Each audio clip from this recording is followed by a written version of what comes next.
Welcome to Nightmares and Grief, a place to explore and celebrate the darkness. Each episode, I'll read stories written by me, Derek Heisey. So settle in, check under the bed, and pour a drink for the skeletons in your closet. It's time to start. The Eyes of the Beholder. Bruce Society was like any other hipster cafe, nothing special. A turquoise mandala tapestry hung above an old leather couch. A bookshelf sat in the corner, filled with authors no one ever heard of. A vinyl player was stationed beside it, playing indie tunes. The place tried very hard to be uniformly unique. It screamed, "We're anything but Starbucks. We're so much more." I sat in the corner booth that had practically become my territory. While blocking out a magazine illustration job, I kept an eye on the kitchen area door, waiting for her. I knew when she'd take her shift. I knew her whole schedule. I once took a week off just to take notes, mark who clocked in and who clocked out. She worked 4 days a week, Monday, Tuesday, Wednesday, and Sunday. She was in charge of food prep and restocking when she wasn't making coffee. Her name was Celeste. Isn't that perfect? Literally angelic, celestial. Celeste had become my muse. I'd sold charcoal drawings of her sketched from my memory, used features of her face and body as parts of commissions, and they were good, they were great, but they didn't capture her perfection. I needed it. I needed to draw her portrait, but I couldn't do it from memory, not to the level that it deserved. I tried, and it always fell vastly short of my goal. That would change today. She showed up right on time, as always, tightening the straps of her apron around her narrow, waspy waist as she bustled over to the register and got working right away. Everything about her was bright. The smile she flashed to the waiting customers was like sunlight, raising the shop's luminosity tenfold. Her green eyes sparkled like emeralds held up to the light, and her red hair shone like fire. I watched without staring directly at her, attempting to cast idle glances around her, and only for a few seconds. That was the problem. We live in a society where it's impolite to appreciate beauty. Impolite. That's why I couldn't draw her. I could only glimpse her. I couldn't behold her. I hope to change that today. I took a deep breath and steeled myself. I could do this. I was capable. I walked to the counter and smiled at her. She smiled back and my heart skipped a beat. "How can I help you?" she asked. White chocolate espresso with coffee liqueur, please," I replied. She nodded and shared her grin again. "Sure thing." Now was my chance. But she turned away to make my coffee before I summoned the courage to open my mouth. I stood there with my mouth flapping.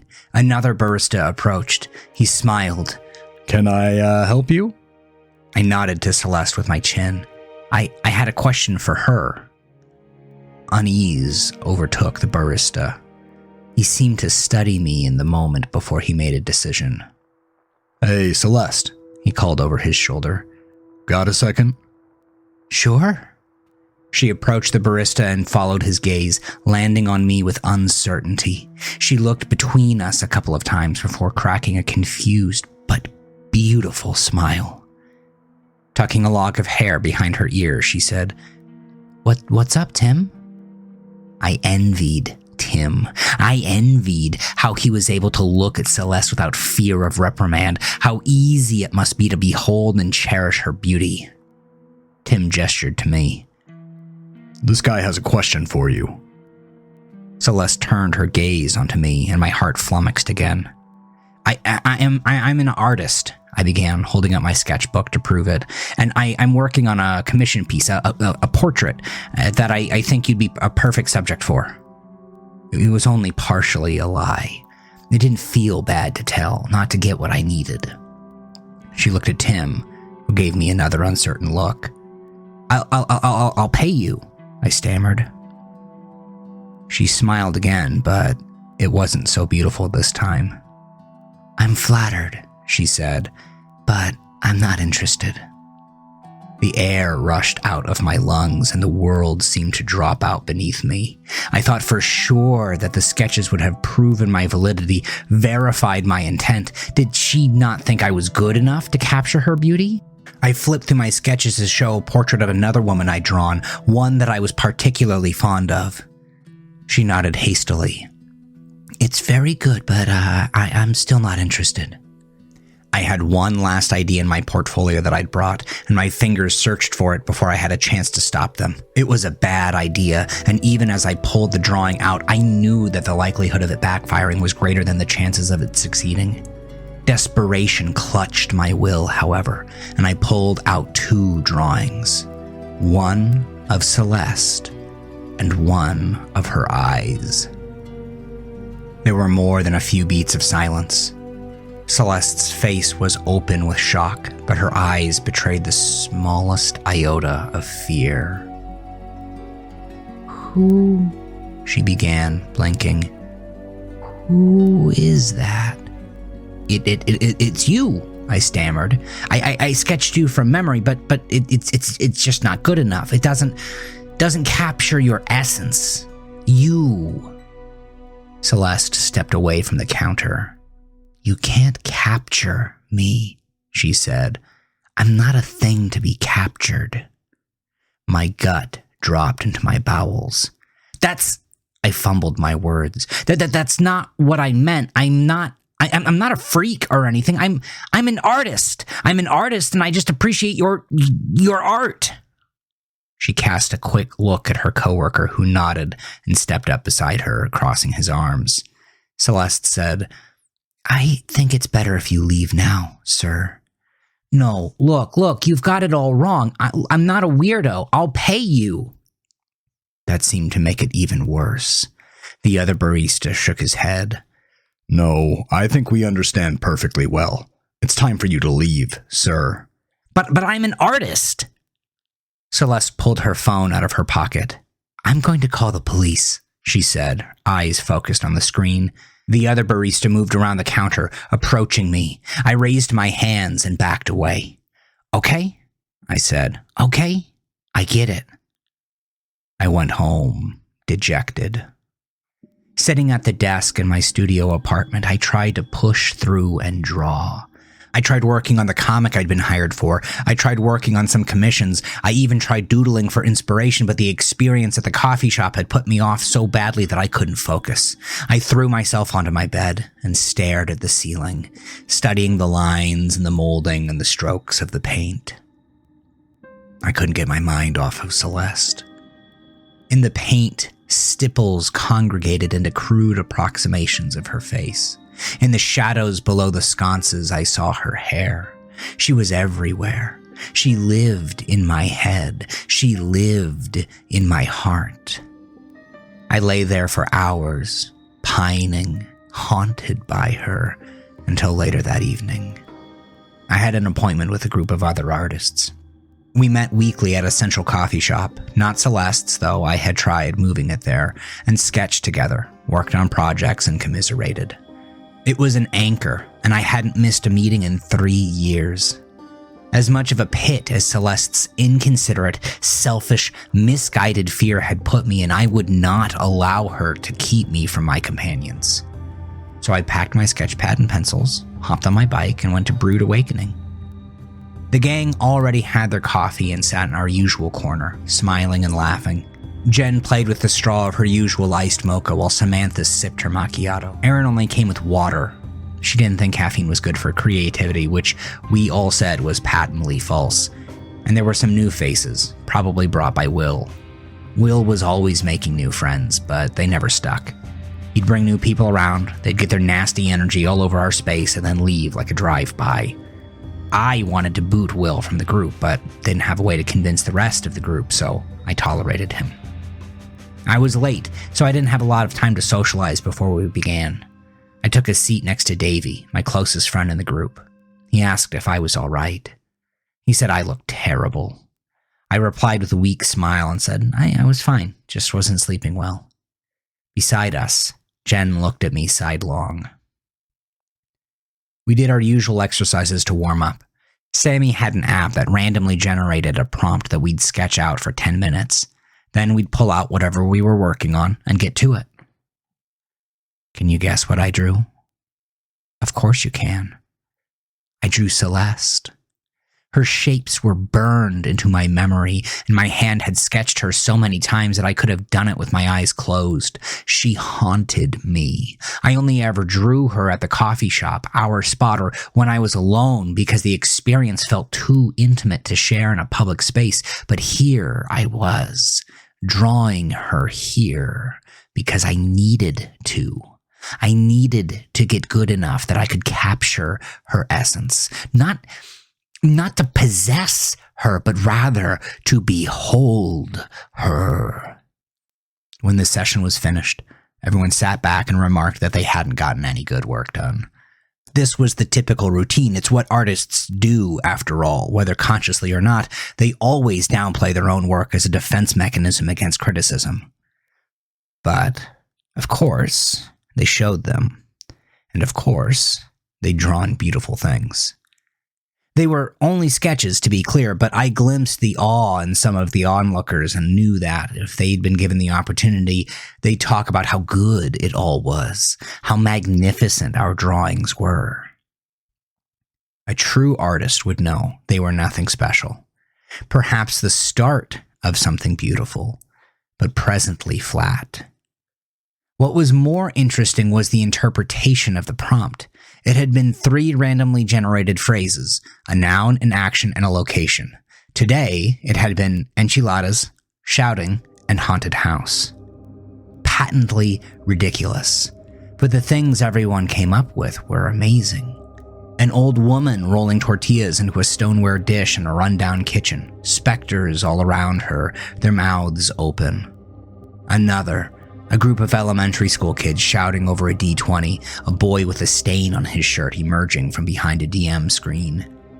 Yet another, a band of enchiladas performing a concert in the living room of a haunted house. But me? I just drew Celeste. I didn't have the imagination today to incorporate any of the elements of the prompt. Looking at it after the session was over, I mulled over the possibilities I could have done. I could have had her making enchiladas like Aaron had. I could have had her in a B-movie as the final girl. But I didn't. I just drew Celeste as I saw her in the coffee shop. Hair in a bun, apron hugging her figure. The others chuckled. My face went hot. I averted my eyes. Jen shifted the ice in her drink with the straw. "She must be a pretty big deal," she said. "Yeah," I stammered. We continued the gathering as usual after that, though I was somewhat reserved after the whole thing. It didn't go unnoticed. Davy leaned over to me and repeated his question. "Are you sure you're okay, Cliff? Little lovesick?" I shook my head. It's not like that." He extended a hand. "Mind if I look?" I shrugged and slid the drawing over to him. He inspected it for a little while, giving it earnest attention.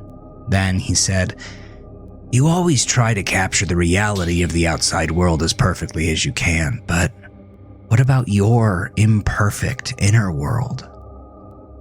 I glanced over at Davy's drawing. It was a dark house with a monstrous creature eating a man with enchiladas printed on his shirt. It was grotesque. Everything was angular and thin. The lines were vicious and sharp. I pointed at it. "Like that?" He nodded. "I guess. Doesn't have to be the only way. But I know there's darkness in me and I let it out on the page. While I do that, I can understand it better.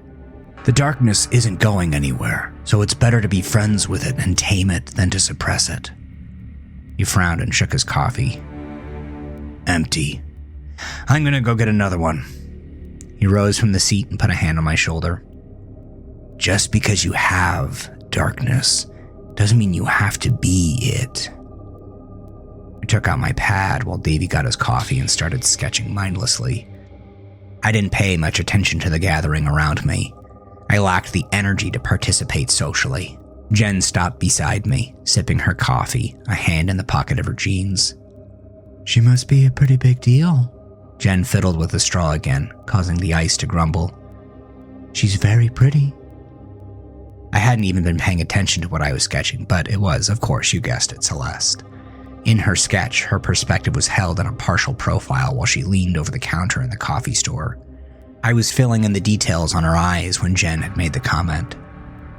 It occurred to me as I looked at the picture in whole that perhaps the reason why I couldn't capture Celeste's beauty was because I could only capture her in the space of the coffee shop. Undoubtedly, she was beautiful there, but there was more to her. Just like a caged bird is beautiful and sings beautifully, but is truly gorgeous and magnificent when allowed to fly free. I needed to see her in other places.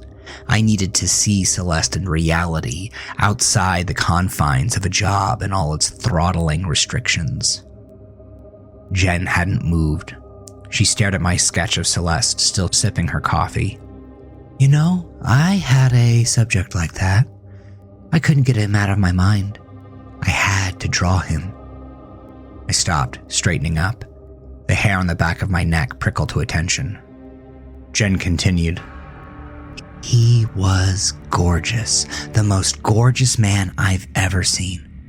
There wasn't anything sexual about it. No, I just had to have him. I finished for her. Yeah, she said.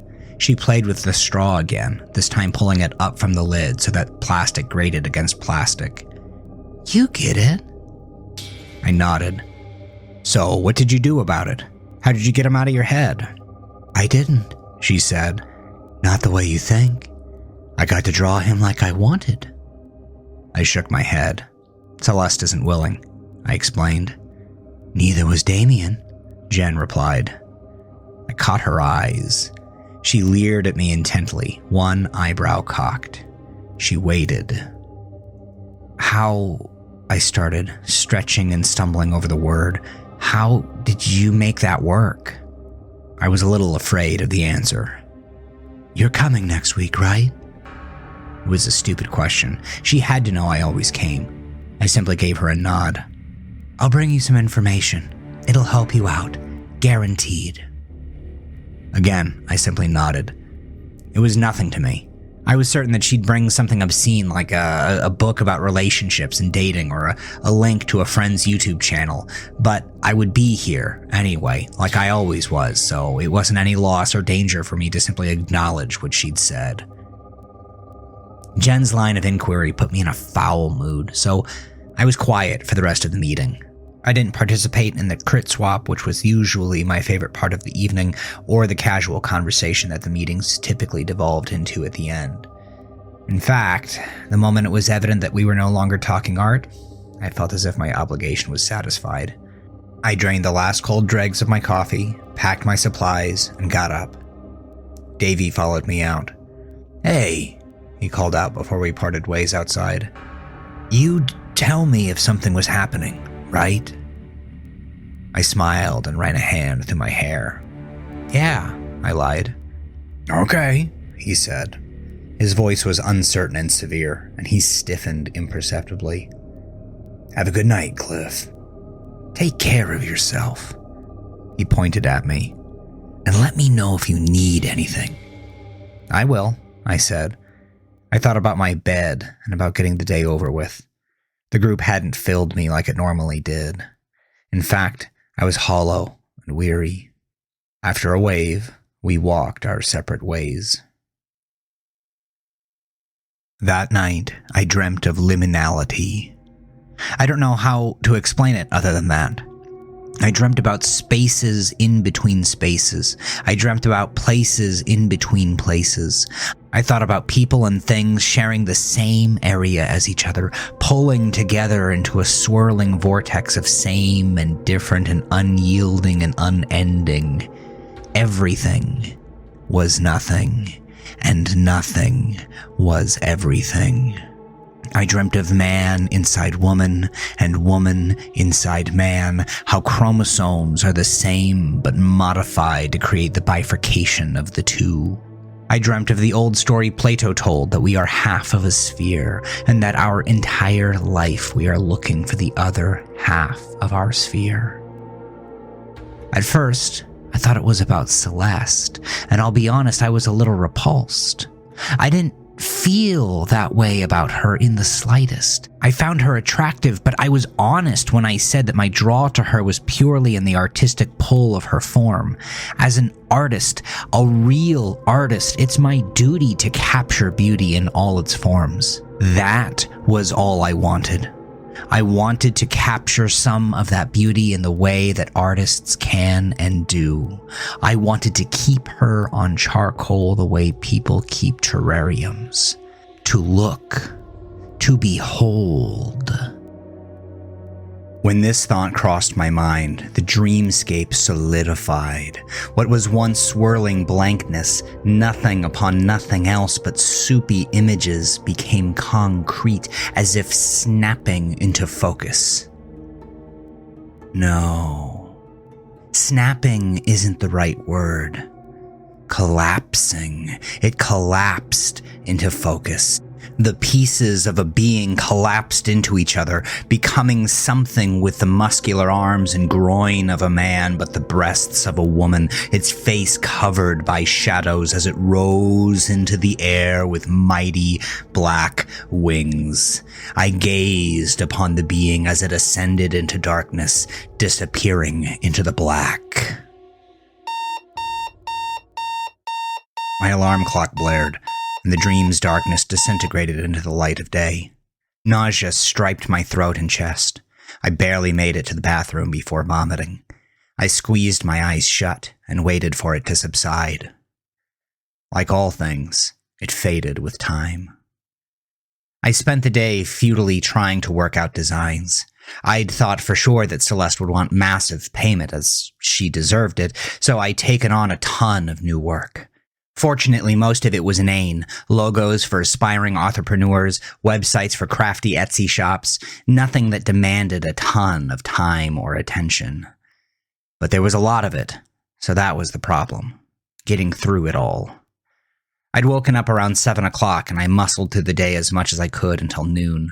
My mind kept drifting back to the encounter at the coffee shop and to little things about Celeste. I'd think about the curls of her red hair, or the tattoo that spread beneath the hollow of her throat.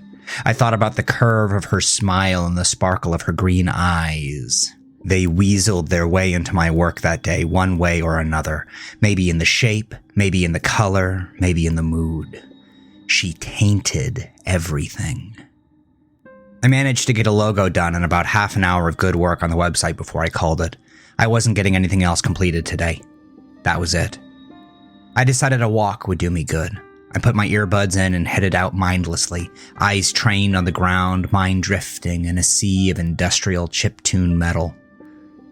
I don't know how long I walked, but when the sidewalk became eerily familiar, I looked up. Across the street stood the Brew Society. My feet had drawn me to Celeste's coffee shop without me intending to. My knees went a little weak. It was Thursday. I checked my watch. She'd be coming out any second. My heart raced, in part with the usual anticipation of seeing her again, and in part with the terror that she would see me again. After the prior day's encounter, I needed time, dreadful space away from her for her to cool down and return to reason. Beside me stood a bookstore. It had large windows in the front, and the books which occupied its displays were sparse enough that I could easily see over them. Best of all, the light hit the window in such a way as to create a harsh glare across its top half. I'd be safe. I could watch and not be seen. Terror and panic transformed into joy. This was it. I had found a solution to my problem. So I went inside the bookstore and pretended to peruse a new Catriona Ward novel while peering above the rows of books in the window, waiting for Celeste to leave her shift.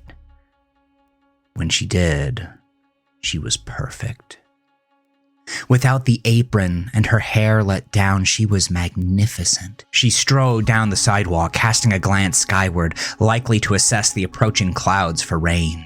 Her steps were strong and purposeful, her body lifting and moving with a determined gait. How, even outside of work, could she be so powerful, so ambitious? It was delicious to see her hair move like liquid fire. It was always pulled up into a bun when she was behind the counter. Even from this distance, I could see how her shirt clung to her breasts and hung loosely over her waist. I couldn't see enough from that distance to capture the image in my head with detail, but the emotions it stirred would be burned inside my heart forever. She passed the bookstore on the same side of the street as her coffee shop, and her figure was nearly swallowed by the passing crowd. But I wasn't ready. I wasn't ready to let her go.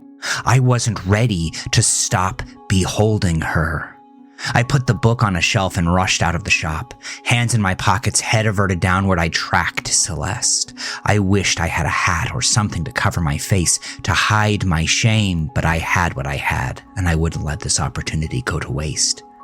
I had to get closer without being seen. I'd be too exposed at a crosswalk. I cast a quick glance across the street in both directions and, so eager to get to the other side, I darted across before I'd fully processed the traffic. A lumbering Chevy screeched to a halt and laid on its horn. It caused such a disturbance that Celeste whirled around. She saw me.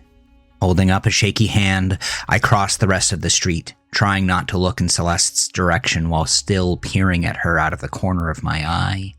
I took long steps, and once I hit the other side, I didn't know what to do. To act natural would be to turn away, to lose sight of Celeste, or to turn toward her and face her. I couldn't do either. Not while she beheld me. She made the choice for me. Celeste ran. She tore through the throng, pushing past some and dodging around others. Without realizing I made my decision, I chased after her. I knocked a man over as I bolted down the sidewalk. Celeste was short, but I was tall and my legs were long, so even though she had a head start, I was gaining on her. Amidst the cries and shouts of displeasure from the collateral passersby, I was so close. She cast a look at me over her shoulder. Even though she was far away and partially obscured by people, I glimpsed terror in her face. It excited me. It was a new kind of beauty, one I'd never seen before. More than ever, I needed to behold it. She turned a corner and disappeared from my sight. I barreled around the corner and crashed into another woman with short black hair and piercings. She was built like a brick house, broad and strong and stocky, and I stumbled backwards against the force of her immobility. "Is this him?" she asked.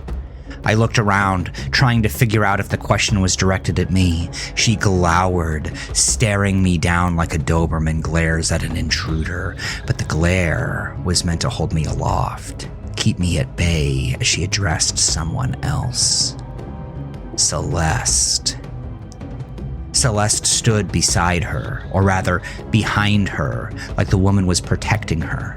I barely had enough time to register and process that the big woman was perhaps her sister when Celeste said, "Yeah, babe, that's him."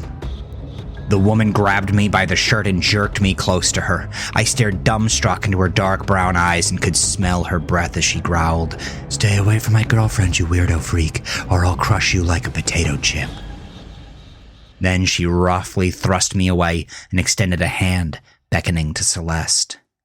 I stumbled backward again, more from the shock of realization than from the physical blows. I ran my fingers through my hair and took a deep breath. This was a problem. How could I behold Celeste without angering the pierced woman?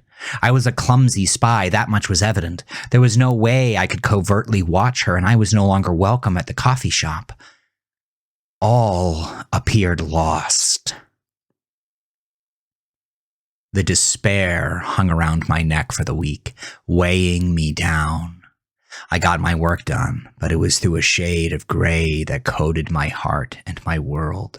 I did the bare minimum necessary, hardly able to muster up the energy for that much effort, but I was pleased, at least, that I could push through.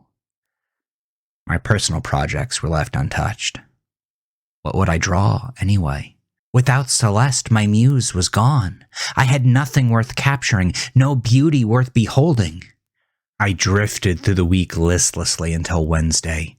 I thought maybe my sketching group would help get me out of my funk. Perhaps they would help raise my spirits. I got to Brood Awakening in a daze. I looked sightlessly about the coffee shop, barely registering the faces that I saw. When I sat down, I realized I'd forgotten my sketching pencils. Jen noticed this and leaned over, passing me a 10B. "We'll talk later," she said. "You look like crap." I followed the prompt literally. Standing desk, field of flowers determined. I sketched the desk plainly and chose sunflowers. It was nice to draw, to put pencil to paper, but I didn't produce much of any value. Nothing that would raise me out of the pit of dread. Nothing that I could behold as beautiful. Jen had another iced coffee when she approached me after the meeting. I was about to leave, ready to just go to bed and call it quits when she said, "There's a way to make her yours." I heaved an enormous sigh. "What are you talking about, Jen?" She flashed a quick smile and then rifled through her purse. She passed me a card with a QR code on it. "This is what he gave me. I asked him how he could contact you." "Are you talking about your model, Jen?" "Sorry, but I don't want to draw your guy, no matter how beautiful he is." I shook my head. I've been thinking a lot, and I don't think finding a different model is the way out of the slump. Jen waved her hands before her like she was wiping away my concerns. No, I'm not offering you an alternative. I'm offering you her." She smiled again. "Celeste." I reeled, I think visibly, because Jen's smile got bigger and more mischievous. I don't remember telling you her name," I said. "Did she find you, or her girlfriend?" "No, nothing like that. He told me everything." I had been so embarrassed by the encounter with Celeste's girlfriend that I hadn't told anybody about it. In fact, her existence and confrontation had so deeply embarrassed me that I tried to forget about it myself. "How?" Jen pushed the card with the QR code toward me again. "Just scan it. You'll get to meet him soon. He'll change your life." I looked at the card. It was a simple square, white and matte, with the code printed in black. I turned it over in my hand. The other side was blank, but I could feel embossed letters on it. As I rubbed my thumb over them, I thought I could make out an S, but that was all I could feel. The other letters were just too similar. I held it up to the light, hoping I could catch the letter's reflection in it, but they were perfectly invisible. "Impossible, right? There's a lot you'll find seems impossible about him. Just do what he says, okay? It's better that way." I balked. "That sounds like a threat, Jen." She shook her head. "Not a threat, just something to keep in mind. It'll make your life so much easier and you'll end up so much happier." She tapped her chest and nodded. "I know I am." She turned around to walk away. I flicked the card's corner and stared at it absently. I swore I could almost make out a pattern in the QR code. Not the typical random squares, but a real shape. I could almost detect a U and what could have been crosses on the top. "Oh," Jen exclaimed, turning back around. "One more thing I almost forgot. Don't try to scan it for a web address or anything." "What do you mean?" "It doesn't work that way. Just take a picture of it with your phone." "Why? What'll happen?" Jen shrugged again.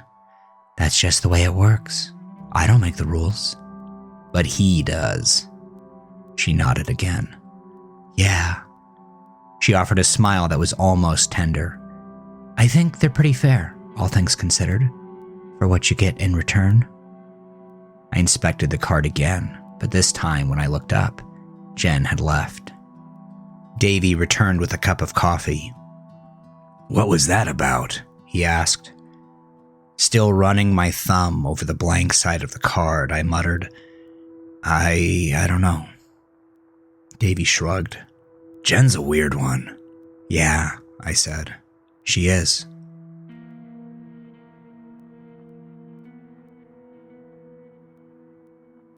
I left shortly after Jen, too distracted to hold a conversation even before I had gotten the card.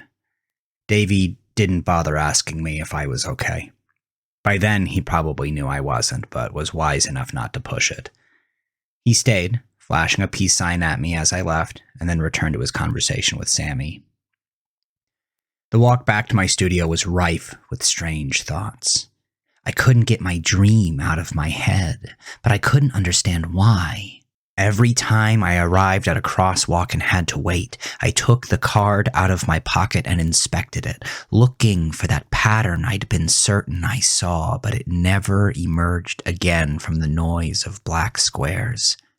I determined that either it had been the light in Brood Awakening playing tricks on me, or the dim city street lamps weren't bright enough to illuminate it. Running my thumb over the blank side, I felt the letters, perhaps more clearly. I thought maybe I could detect an I beside the S in the beginning, and maybe another I at the end. It was hard to tell, even when I picked at the individual grooves with my thumbnail. In my studio, I leaned over to the desk and brought the architect lamp close to the card to get a better look. This time it was unmistakable. I could see a pattern, a design hidden in the QR code. 3 iron crosses in a row with 4 circles at their feet. The cross on either side was connected with a low hanging U with another circle nestled at its trough.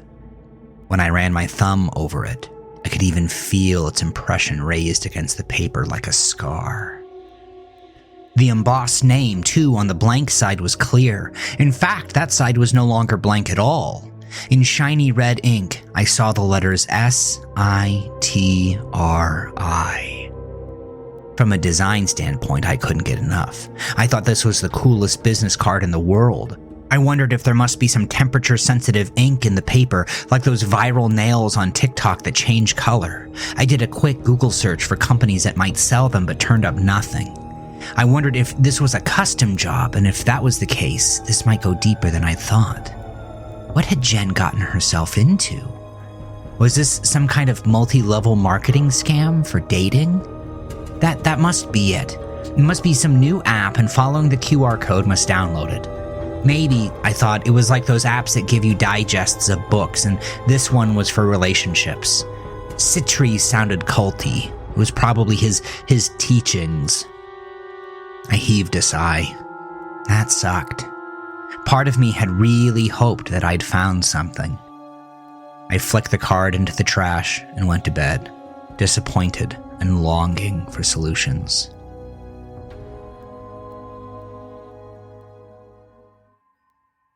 I had another dream that night. This one was more concrete.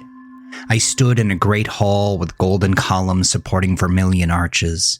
From them draped elegant indigo tapestries. To my left stood massive windows stretching from the polished quartz floor all the way to the impossibly high ceiling, but the world outside the windows was a perfect obsidian void. Despite this, the hall was bright, though I couldn't identify the source of light. There was no chandelier, no sconces, no light fixtures, nothing. The pattern from the QR code was carved into the quartz floor. At its distant head, a luxurious golden throne set high above the floor, towered above plush pillows. It was far away, but I could make out the naked forms of gorgeous men and women draped at the throne's foot. Another nude figure occupied the throne, but I couldn't identify if it was a man or a woman. It seemed to have the broad frame and muscular definition of a man, but it had the breasts and torso of a woman. Its head, though, it did not have the head of a man or a woman, and it had wings. The hall was too far away, so I couldn't make out more than that. In fact, I was surprised I could see even those details, or that I could tell that the writhing mass of bodies at its feet were people. Perhaps I could tell from context. Their moans reverberated throughout the halls in ghostly echoes. The scene reminded me of Hieronymus Bosch's Garden of Earthly Delights. It both excited and repulsed me. I couldn't shake the feeling that this was hell, even though on the surface nothing seemed amiss. Something was deeply wrong about the place. The writhing mass of bodies fell in line before the being in the throne like a staircase, and he stood on top of a straining man who struggled to hold his weight. He descended the stairs of flesh, the heaving breasts and massive manhood swinging with each step. Once his feet planted on the sparkling quartz, the bodies collapsed and returned to their pleasurable writhing. The creature stretched his massive black wings and extended a hand to me, beckoning. I don't know why, but I reached out for him too. He was too far away to touch, and I didn't altogether trust him enough to want to touch him. But his beauty, the beauty of the entire scene was altogether too much. The curling filigrees of wrought gold behind the alabaster throne, the sparkling purple quartz floor, striated with white veins, the lush velvet tapestries, the people. I was close enough now to make them out, to distinguish them one from the other, and my God, they were the most beautiful people I'd ever seen, all tangled in luscious throes of passion. Their gasps seemed meant for me. This whole performance seemed a show for me. The being was close enough to take his hand, but I still couldn't make out his face. It was ensconced in shadows. With a quavering hand, I reached out, but I hesitated. I was frightened. The being boomed, "Feed me." And then it was over. I didn't wake up, but the dream transitioned into the blank black landscape of dull sleep. I could feel myself aroused and tossing and turning. I was unsettled in that space. I wanted to go back to the great red and purple hall the way, as a child, one longs for a loose tooth to dig the sharp edge into the gums. I wondered how I could feed him.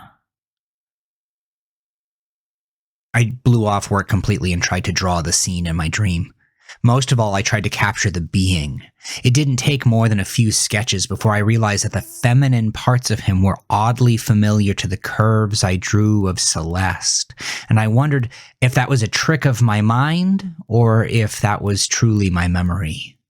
I drew and drew, penciled and blended and pulled every technique that I knew, but after hours of work, it was good, but it didn't come close to the being I'd seen. I thought about Plato's realm of ideas.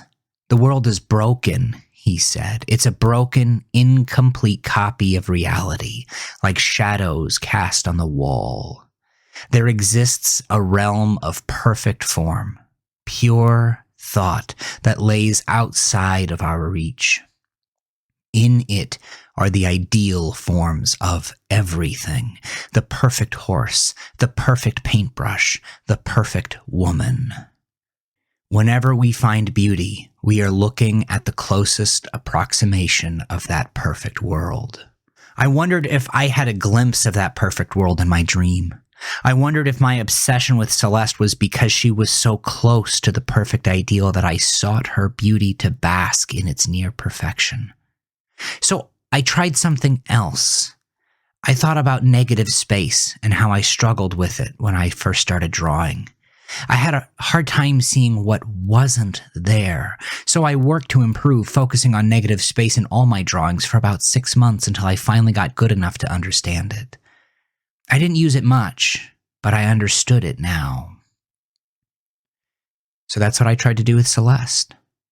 But rather than try to draw the space where Celeste wasn't, I tried drawing the features that Celeste lacked.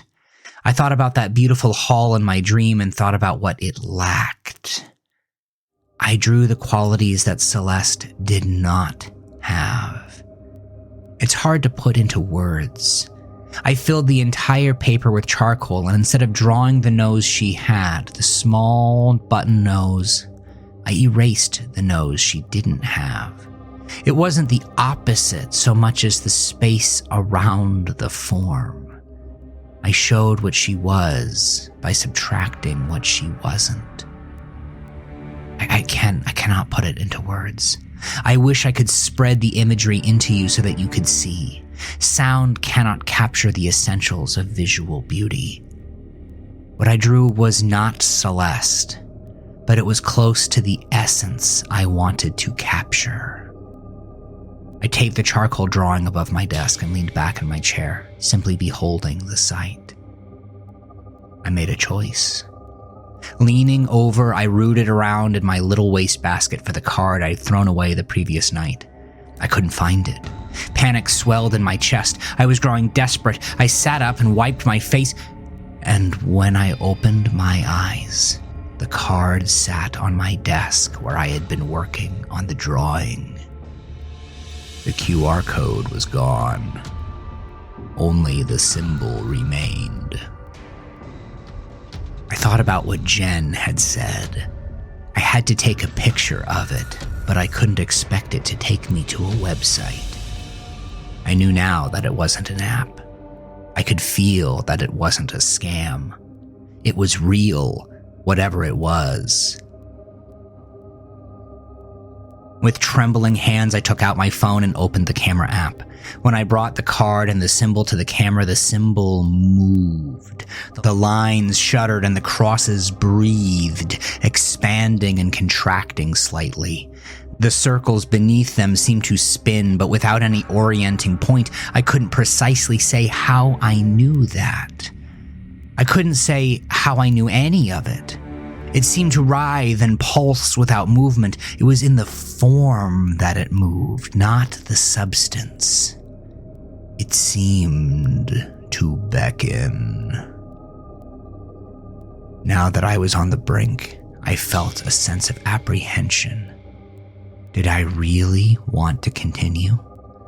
Did I really trust my desire enough to open whatever door I was about to unlock?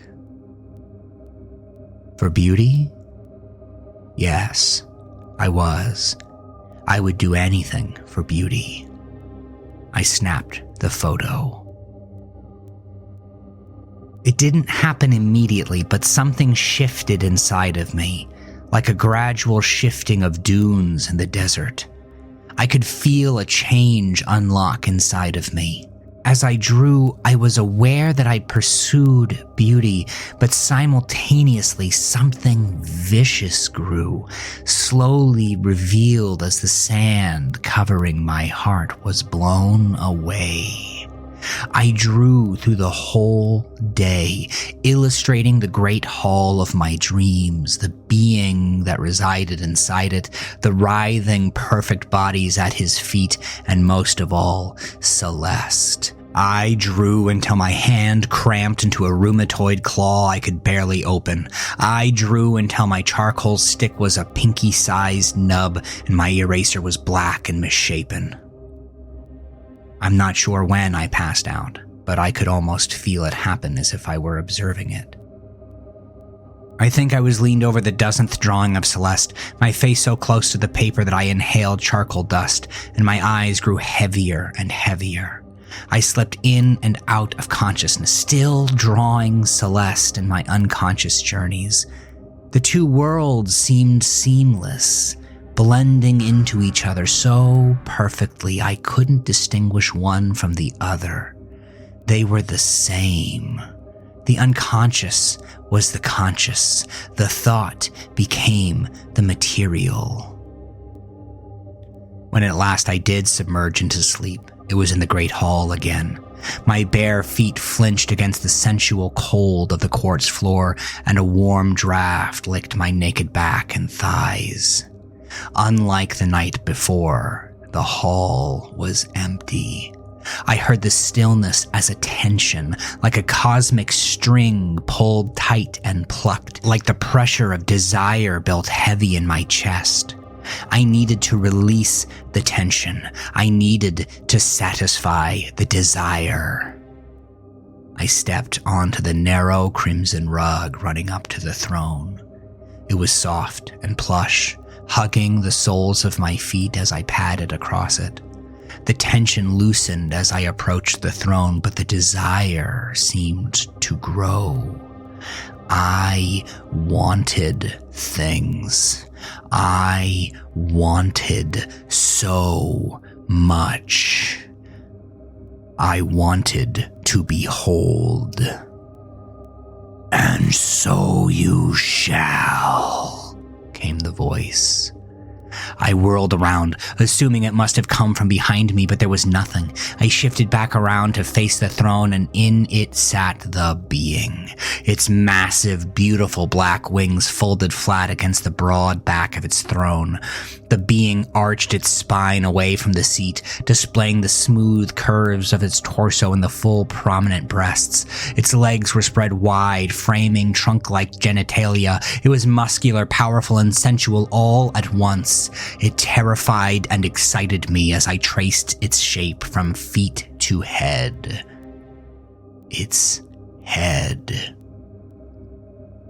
I could see it now. Atop broad shoulders and a graceful, slender neck sat the sleek head of a leopard, the black spots inky and void-like against the shiny, silky yellow fur. It was noble and magnificent, and I fell into a kind of love I'd never experienced before, a kind of admiration, a deep, pounding desire, a need. I wanted this being to want me, to have me and use me. I wanted to serve it. I fell to my knees. I placed my hands on the floor and bowed my head to touch its cold surface. "Rise," he said. The voice seemed to come from everywhere at once. It seemed to be a part of me. I obeyed. I rose as deferentially as I could, but my limbs were weak with emotion. I stammered wordlessly, searching for the right thing to say, the question to ask, the right words to use. They didn't come. Nothing came. The being seemed to understand. "I am Sitri, Prince of Hell and commander of 60 of its legions." I nodded, simultaneously averting my eyes. What can I do for you?" "There is nothing you can do for me, but there is something I can do for you." I raised my eyes to the being. "You can?" "Of course. You want beauty, do you not?" "Yes," I gulped. My mouth was dry. My teeth chattered and my heart pounded in my chest. "Yes, I want beauty more than anything." Sitri stroked its neck, raising its head to look at me sidelong. "You wish to behold it?" Yes, Prince Sitri, yes." It moved its hand to its chest, tracing the space between its breasts. "Then you shall." How? You shall see. Sitri stood up from the throne and approached me. I shot my gaze to its feet, but it ran its fingers through my hair, then gripped it and pulled my face to behold it from below. I belonged to it now. When I awoke, it was with a splitting headache and a sore throat. I groaned and pushed myself off the desk, wiping my face. I drooled onto my drawing of Celeste, and the little puddle distorted her face. It was as if I hadn't slept at all. I wanted to get into bed and sleep, but when I checked my phone, I had too many emails nagging about deadlines. I couldn't put them off.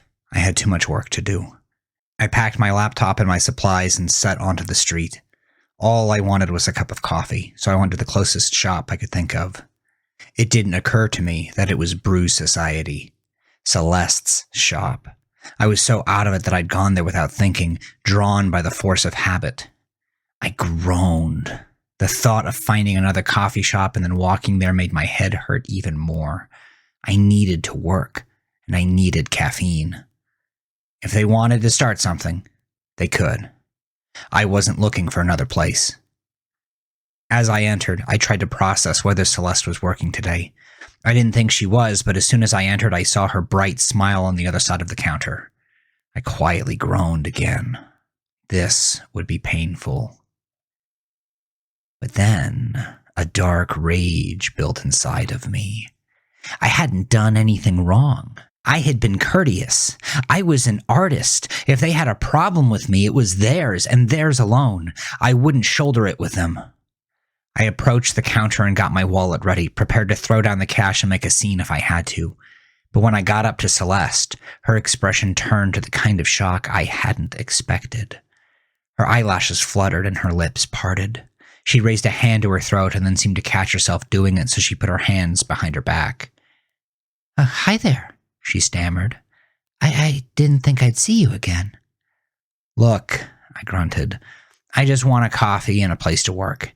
Give me a white chocolate espresso with coffee liqueur. She smiled bashfully. I remember. You come here so often it's easy. Celeste tucked an errant strand of hair behind her ear and seemed to have a hard time deciding what to look at, anything but directly at me for a prolonged period. I eyed her sidelong. Yeah, I'd like a 20-ounce, please. Of course. She dropped her attention to the register and seemed relieved to have something to do. I opened my wallet and passed over a 10. She scoffed bashfully and waved it away with a hand. No, it's on me. Please, let me make up for the other day. I mean, she looked away. I know that a coffee doesn't make up for it, but it's a start. I'm really sorry about how things played out. I don't know what I was thinking. Dumbstruck, I nodded, still processing the change in attitude. I was about to say thank you and leave it at that when the other barista from before emerged from the kitchen. He stopped in his tracks with a box of oat milk cartons in his arms. His expression dropped from neutral to hateful in less than a second. What are you doing here? He asked. Celeste's own face jumped to horrified shock. She whirled around and held her hands out. No, Keith, it's totally okay. I'm okay with it. I want him here. Keith slammed the box of oat milk beside the espresso machine. Well, I don't want that creep here, and I'm sure the other customers wouldn't want him here either if they knew what a sicko he was. I felt people's eyes on me. The space between exchanges was filled with awkward stillness as everyone seemed to hold their breath. Celeste shook her head. He's an artist. Leave him alone. Keith ignored her, keeping his gaze focused on me. He pointed at the door with an accusatory finger. Get out. Right now. Despite my previous defiance, I didn't have it in me to fight this fight. Celeste's change in attitude extinguished the fire of fury inside me. One hand in my pocket, the other held out slightly as if to keep Keith at bay, I shook my head. Don't worry, I'm gone. I turned and started away. Come back, Celeste cried. I ignored her. I didn't know what she was playing at, but I didn't want any part of it. Dejected again, I adjusted my bag and stormed out of the shop. I only got a few steps outside before I felt a hand on my shoulder. I whirled around, fist raised and ready to deck Keith in the jaw when I saw Celeste instead. She handed me a slip of paper. "Here, if you still want a model." I took the slip. It had a phone number on it. Celeste cast a look over her shoulder where Keith stood in the doorway of the shop. Then she returned her gaze to me. "Call me. I want to see you." With that, she returned to the coffee shop, casting one more gaze over her shoulder before disappearing into the building. Keith remained in the threshold, glowering at me, his hand lingering on the door. Even though he was at a distance, we locked eyes for a time, and I could trace the rage stiffening his back and limbs. I expected him to call out or point at me, make some kind of warning indication, but he didn't have to. His body said it all. I shook my head and turned away. I clutched the slip of paper in my pocket and wondered what had changed. On the walk, I grabbed a Gatorade at a pagoda, hoping it would help the dried-out sensation. I found another coffee shop, one I'd seen but never been to, and managed to get a few projects done after a few hours of work. The coffee was fine, nothing special. Better than Starbucks, but not like Brew Society. At any rate, the place was clean, the lighting was good, and it was quiet enough to work. I was still behind, but I felt caught up enough to breathe. I got a bite to eat at a food stand, hot dog with mustard, sauerkraut, and potato chips on the way home, close to where I'd encountered Celeste and the black-haired woman. I wondered if she lived nearby as I chewed my hot dog, and a sudden thrill entered my heart. What if I ran into her? What would she say? What would she do? What if she was with her girlfriend? I would be lying if I said I didn't think she'd win in a fight. Would it come to that? At home, I sat at my desk with the slip of paper cupped in my hands, staring into the curves of the numbers. There were almost no sharp angles in Celeste's handwriting. It was soft. It was beautiful. I didn't know what to do with the phone number. It seemed too fortuitous. It felt like a trap. I'd always been wary of good fortune, and this happenstance was no exception. But Celeste had been so different today. Almost like a different person. But she had said she wanted to see me. On my desk were some sketches I'd made of Celeste and the being from my dreams. They were both crude compared to the real thing. They were shadows on the wall, illusions that didn't approximate even an iota to the real thing. I thought about the opportunity that lay before me. I could draw Celeste the way she was meant to be drawn. I could truly behold her. I got out my phone and dialed. When I called Celeste, she didn't answer. It went to voicemail, and I didn't even bother leaving one. I figured the whole thing had been a fluke and wasn't going anywhere. My deeper suspicions having been confirmed, I sprawled out on the couch to read. My phone buzzed with a notification, and I wondered if it was one of my clients asking for a rework of the logo I designed for them earlier in the day. My first thought, to ignore it and let it go until the morning, was suppressed by the anxiety of not knowing, of not having an idea of what I needed to do the next day. So I reached over to the coffee table and checked. It was a text from a number I didn't recognize. I figured it was spam, but it asked a pointed question. Is this Cliff? My blood electrified for an uncanny moment. If it was spam, it was incredibly lucky. Who is this? I texted back. The answer was almost immediate. Celeste, can we talk? The phone conversation was strange. It felt wrong, almost dirty, but for some reason, That covert illicitness made it exciting. She whispered, which was the first indication that something was amiss. She spoke in a conspiratorial tone that made my throat tighten and my heart race. I thought about the woman she was hiding me from. I thought about what I was taking from her, and it all felt delicious. Celeste said that she wanted to meet me soon. She'd come to my studio for a few hours to let me sketch and take reference photos for future projects. Her excitement only seemed to grow as I kept my voice as level and nonchalant as I could. It only seemed to heighten the underlying desperation in her words. I loved it. Something midnight and crimson reared its head in my gut. Its obsidian eyes gleamed hungrily at the fantasies of Celeste sitting in my studio against her partner's will, against what I imagined to be the well-intentioned advice of her friends. It purred a low, satisfied growl because I would finally behold her all to myself. I could scarcely sleep that night, but I did at last. I slipped first into a dream of fantasy. I sat at my desk, sketching something liminal when I looked up.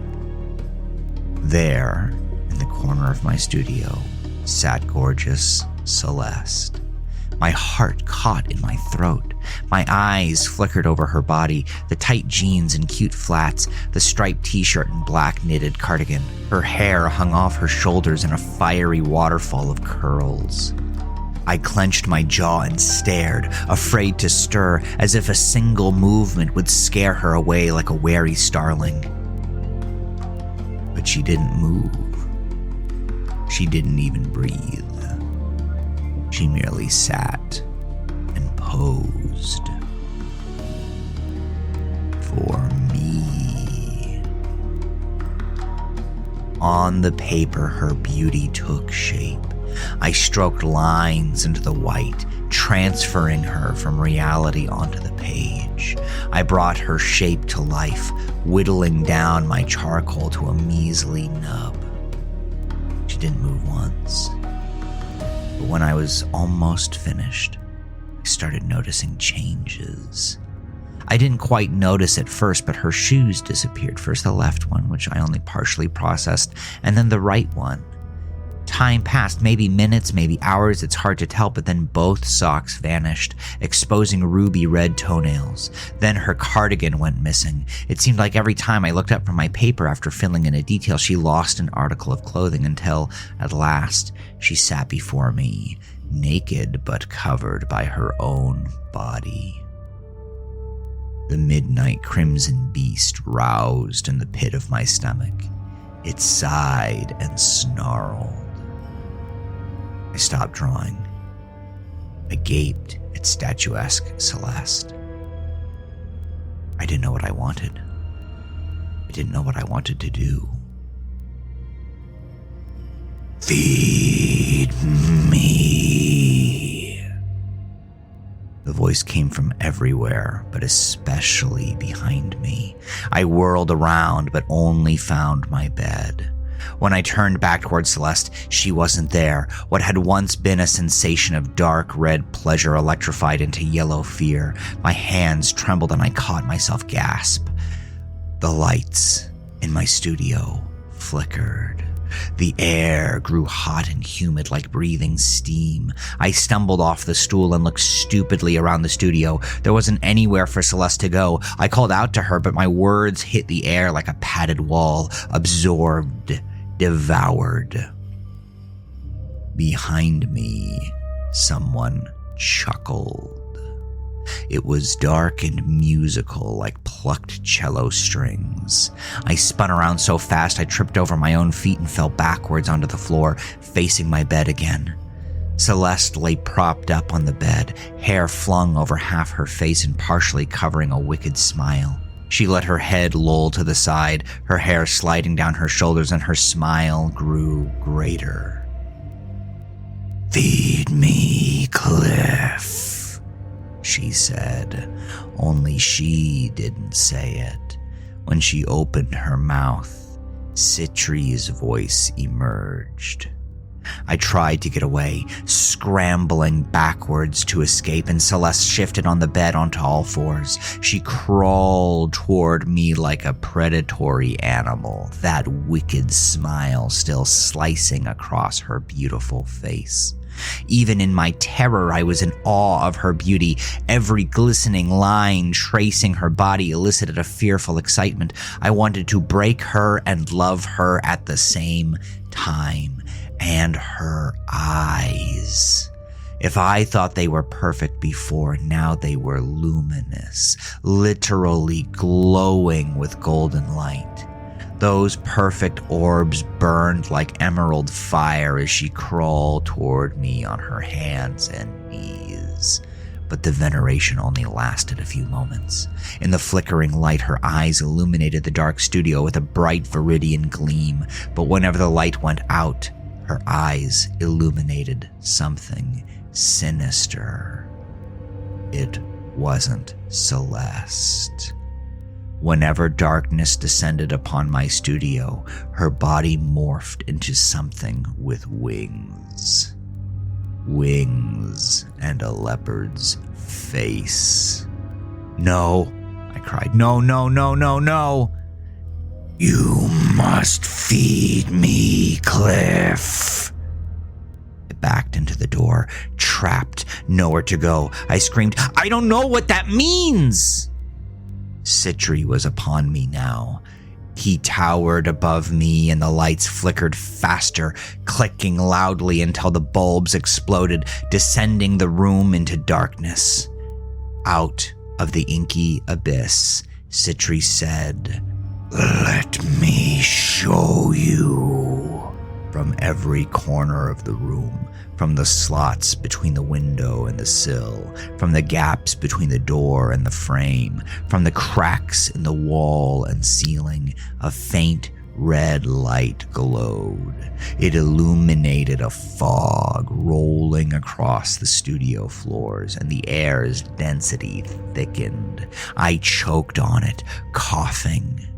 The room grew preternaturally quiet.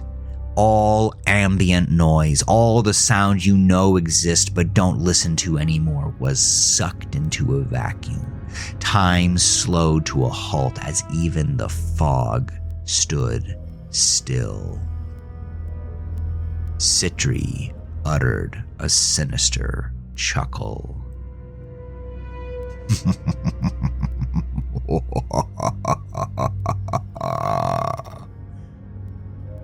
And then there came a clanking sound. The dangling comforter of my unmade bed twitched as if in a breeze. Beasts emerged. Thin, lanky quadrupeds scuttled out at astonishing speed. Their pointed elbows and knees pierced through the fog like the spires of ancient castles. The four of them roared as they rushed into the center of my studio, the chains attached to their necks rattling against the floor. Behind them dragged the body of one of those beautiful figures from the Vermilion Hall. His beauty demanded that it could only be one of them.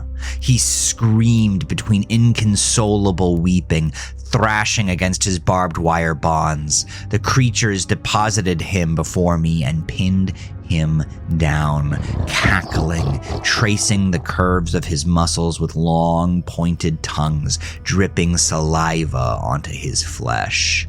He met eyes with me and begged with such desperation that I didn't understand a single word he said. I'm not even sure he spoke English. Above me, Sitri extended a hand. In the being's palm lay a long, ornate dagger. "Feed me," he commanded. Terror gripped my wrists and dragged them to the blade. It wasn't me who shambled over on my hands and knees to the wailing man, dagger clutched in my fist. The thick handle pressed an icy burn into palms that weren't Mine, the polished carnelian inlaid into the hilt, gleamed in the dim light.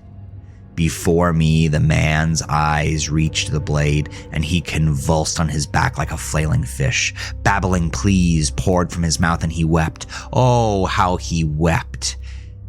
Sitri put a hand on my cheek. "You know what to do. After all, it's only a dream." I looked up at Sitri. "It is?" I asked. Sitri nodded, almost with tenderness. "All of life is but a dream." The hands that were not mine raised the blade above my head.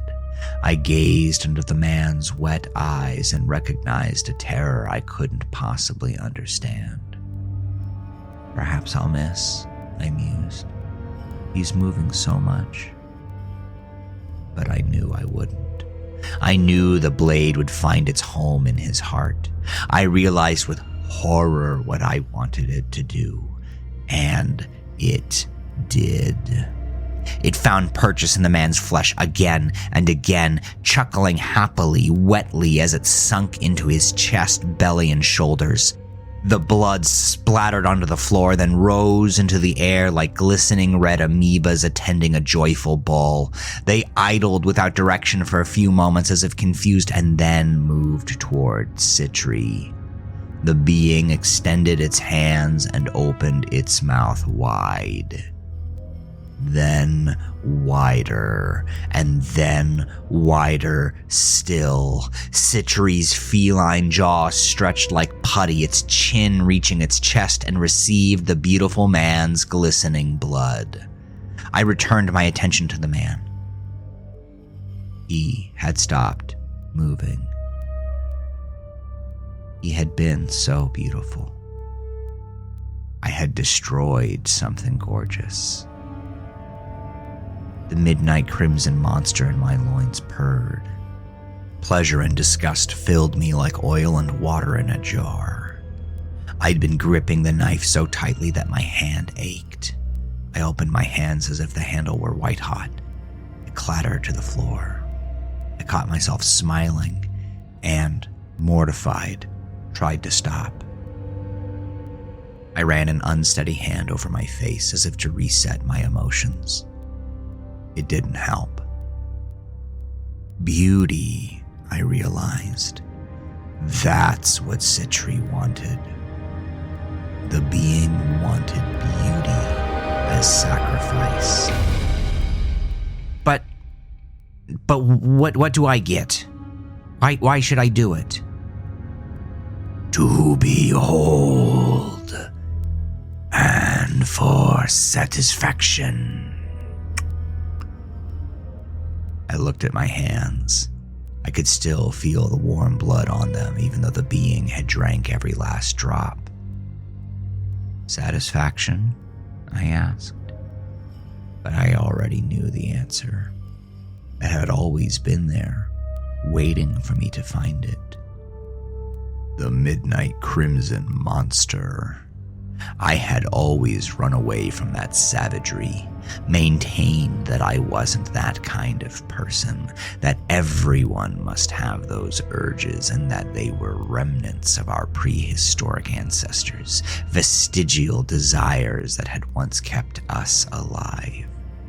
As long as I didn't act on them, they were fine. I was safe. But I knew now that wasn't true. In my pursuit of beauty, I had suppressed a monster, but not laid it low. It was always a part of me. Sitri wanted me to have both beauty and brutality. Feed me. When I woke up, an ornate dagger with a carnelian inlay rested on my nightstand. Celeste had to navigate her schedule to find time to meet me, no doubt because she had to find a pretense to escape her girlfriend without arousing suspicion. In that waiting space, I worked and drew, but I didn't draw my usual subjects. Instead of beautiful people and scenery, I sketched horrors, monstrosities, self-portraits. I drew grotesque creatures with eyes running down their back and limbs. I drew decaying buildings and rotting forests. I drew murders unimaginable. It filled me with excitement, allowing this part of myself to run free, to access it openly for the first time in my life. I sketched these carnal cruelties until I was ready to create my masterpiece. In it, I lay Celeste on my bed, stretched like a star. It didn't matter anymore if her form was true to life in my art. It only mattered what the work conveyed. She was imperfect, but in that imperfection lay its own beauty. I stood above her in the piece, clutching the dagger high above my head, the blade already stained with blood from the puckered mouth that had pierced above her navel. I sat back and admired it. I wondered if Davy would be proud. But then, I could never show it to him. It was secret, special. It was only for me. I would share my darkness with the world soon enough. Celeste arrived later in the week. We sent furtive texts to one another, secretive and suggestive. Leading her on, like a trapper in its quarry, hiding intent in plain sight, excited me.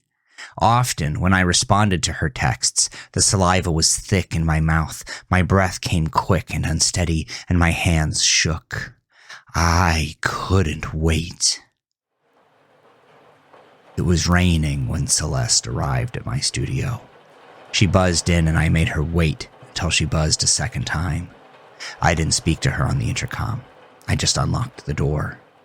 Then, when she knocked, I counted to 60 before receiving her. When I opened the door, she flinched. She smiled, but her emerald eyes seemed uncertain as they studied me, as if she could see the intent. Celeste tucked a lock of hair behind her ear and attempted to strengthen the smile. "Hey, can I come in?" Without saying a word, I stepped aside. She entered, looking around. I'd taken down the old drawings of scenery and people and replaced them with my newest creations. Her attention was immediately drawn to them, and her lips parted in apprehension. I could almost hear her thoughts. What am I doing here? What have I gotten myself into? I knew she wouldn't run. Sitri had brought her to me. Sitri would give her to me completely. I could behold her all I wanted. "So, do you draw for a living?" "Almost. The art makes some money, though, mostly through commissions, but I do a lot of design work." "That's so cool." Admiration gilded her voice.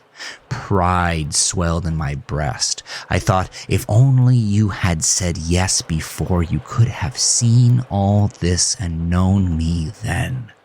None of this would have had to happen. I approached her from behind. From our texts, I knew what she expected from this interaction, despite the proclivities exhibited by her girlfriend. Sitri had made sure of it. It wasn't what I was looking for. It truly wasn't what I wanted. But the opportunity it presented would serve my dark purposes. The dagger waited on the nightstand. Celeste sensed my presence behind her and faced me. I glimpsed the endless fields of green in her eyes for a moment before she dropped her gaze and offered a shy murmur.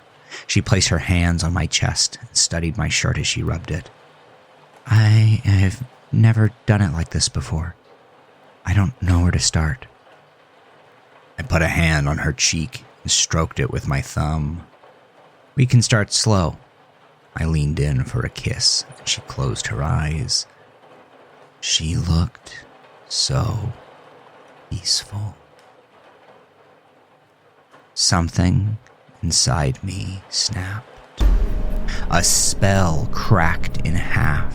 Without the eyes, the malice weakened enough for a single thought to push through. What was I doing? I thought about what Davy had told me. Just because there's darkness inside you doesn't mean you have to be it. This wasn't me. I didn't have to take Celeste from the world to behold her. I didn't have to behold her at all. I pushed her away more roughly than I'd anticipated and took a few steps back. Hurt confusion crossed her face. What's wrong? I ran a hand through my hair and averted my gaze. I can't do this. Why? What's wrong? Is it something I did? I shook my head. No, it's not you. There's nothing wrong with you. For a horrifying moment, I considered explaining to her what I'd intended to do, but I suppressed the urge to clear my conscience. I couldn't explain it. Please, just leave. But now it was her turn to run fingers through her hair. I thought it's better if you leave. I pointed at the door. Now. Something in her face shifted. The agonized tension dropped out at the speed of a falling stone, and Celeste gazed around the room with newfound bewilderment. Where am I? Her attention fell to me, and bewilderment transformed into terror. Why am I with you? Panic crept into her voice. What did you do to me? I didn't do anything. I was asking you to get out of my apartment. Why would I have come here? She stepped back, bumping into my desk. She whirled around as if frightened by it, her gaze flinging over the sketches strewn about it. Reaching out, she asked, with terror lacing her voice, What is this? I knew what drawing she had picked up before I even saw it. My private work. I hadn't hidden it. That's... You're sick! Is this some sick fantasy you have? What in... She lost her words and dropped the drawing. You don't understand. I understand perfectly well. She raced for the door. I let her go. There was no explaining it. There was no explanation. I gulped and stood in the silence of my room. I stood there for a long time, reeling, wondering what was going to happen next. Would she tell her girlfriend? Would she go to the police? What would happen to me? The burden of my desire weighed too heavily on my chest. I needed to lie down. I moved to the bed and collapsed. I rolled over, hoping I could sleep and wake up and have everything be a bad dream, and I almost thought that was the case. The dagger was missing from the nightstand. My breath caught in my chest. I scrambled over the bed to see if I had dropped it somehow, but I couldn't find it on the floor. When I whirled around to see if it was on the other side, I was met with the glistening flesh of Sitri. The being towered above me, the black wings folded into its back, eyes glimmering with fury. You have failed. I couldn't do it. Feed me. I shook my head. No, I won't. Sitri raised his chin and looked down upon me, curling a lip to show teeth in displeasure. He crossed his arms over his chest. The light in the room dimmed, the day outside fading into obsidian nothingness. Red light filled my studio. The fog rolled in from under my bed. I expected something to happen. I was greeted by silence. Until the metal rattling came. It was faint at first, and as I flung my gaze around the room to locate it, I wondered if I imagined it. I wondered if this was all a dream. But then it grew louder. I figured out its origins. Under my bed, I heard a growl. The rattling crescendoed. Then came the footfalls of a creature. Pointed limbs like the spires of old castles rose from the foot of my bed. I scrambled backward, but there was nowhere to go. I pressed up against the wall and whimpered. The creature crawled onto my bed, and then I saw another set of legs to my left, and another to my right, and more. The rattling of chains intensified as they scurried onto me, pinning me down despite my wild struggle. I tried to fling them off, but they were too strong. The creatures drooled onto me, and where their saliva met flesh, it burned like white-hot ice. I screamed. They bared their needle-like teeth against the sound as if grinning in delight. I begged, don't kill me. Please, don't kill me. No. For betraying me, I will take your pleasure. One of the creatures extended one of its knife-like claws. It brought it close to my face, tracing the line of my jaw up to my eye socket, and then sunk it into the flesh. Sitri's minion buried its claw into the space between bone and eye and carved. My vision went red and black at the same time, and against the bright, unbearable pain, I felt the nerves snap. I screamed. The creature snarled and snapped at my face, and then passed the eyeball to Sitri, who took it impassionately. He inspected the eye as if assessing the value of a diamond, and then popped the orb into his mouth. The creature moved on to the next eye. It was even more unbearable than the first. And then, nothing. Nothing to see. The world isn't black. It simply isn't there. Sitri took the world from me. Sitri took my life, yet I still live. The police visited me the next day. They didn't find anything unusual apart from my drawings. No blood on the bed, no incriminating evidence.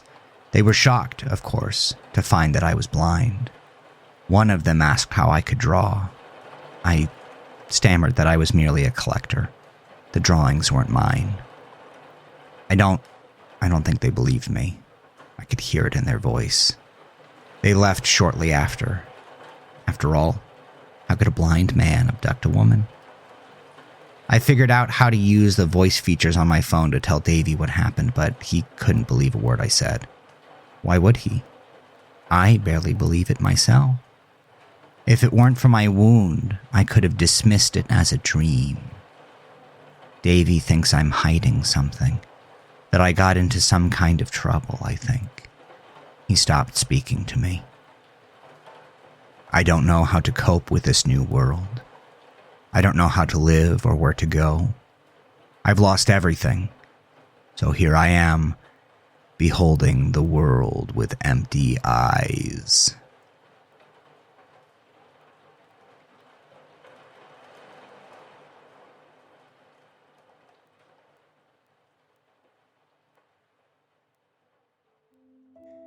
Thank you for sharing my nightmares and helping me carry the grief. If you enjoy the show, please share your favorite nightmare with a friend or family member. Don't forget to leave a rating. Remember to subscribe and turn on notifications. If you'd like to go the extra mile, you can join my Patreon for $3 a month and you can cancel at any time. Or you can buy my book on Amazon. I've put links to both in the description. I'd love to connect with you on Instagram, Facebook, or Threads. Just look for nightmares and grief, and you'll find me. Thank you for sharing this time with me. Good night.